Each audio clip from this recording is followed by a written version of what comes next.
సముద్రం చూస్తూ ప్రయాణించాలని double deck bus వేశారు వైజాగ్ వాళ్ళు. తెలివితేటలే కదా. కొండల్ని, చెట్లని, సముద్రాన్ని చూస్తూ మా ప్రయాణం చాలా హ్యాపీగా, సాఫీగా జరిగింది.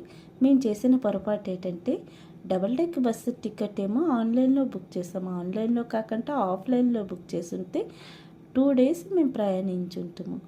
అయితే ఆన్లైన్లో కాబట్టి ఒక్కరోజుకి మాత్రమే పరిమితంగా ఉంటుంది. మేము చేసిన పొరపాటు మీరు చేయకొద్దండి. ఆఫ్లైన్లో టికెట్ బుక్ చేసేయండి, వైజాగ్ మొత్తం చుట్టి చూసేయండి, భలే ఎంజాయ్ చేయండి. మేము జూలో దిగాము. జూలో జంతువులు మొత్తం తినేసి పడుకొని ఉన్నాయి. మేము జూలో తిరిగినట్టు కాకుండా జంగల్లో తిరిగినట్టుగా మా ఇద్దరం పరిగెట్టి నడుస్తూ ఎంజాయ్ చేసుకొని వెళ్ళాము. మా తోటి పెద్దవాళ్ళు లేరు కాబట్టి భలే ఎంజాయ్ చేసాము. అందుకోసమే ముందుగా చిన్నగా లైక్ చేయండి. తనే నా గైడ్, పరిగెట్టేస్తుంది కదా, అలాగే పరిగెట్టి నాకు చూపించేసింది. చలికాలం వస్తే మన ఆడవాళ్ళ కాళ్ళేమో దరిద్రంగా తయారైపోతాయి. మట్టి పట్టేసి కాళ్ళు పగిలిపోయి కొంతమందికి అయితే బ్లడ్ కూడా వస్తుంది. ఎంత బాధాకరం కదా.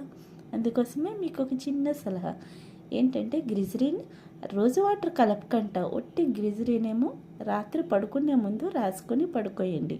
మార్నింగ్ లేచి కాళ్ళు కడగండి.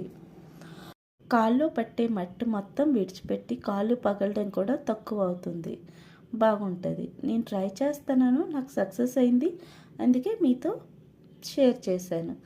చిన్నగా లైక్ చేయండి. నా ఐడియా నచ్చితే ఈ మర్రి చెట్టు ఎన్ని సంవత్సరాలతో చూస్తూనే ముచ్చటేస్తుంది కదా. Thank you for watching.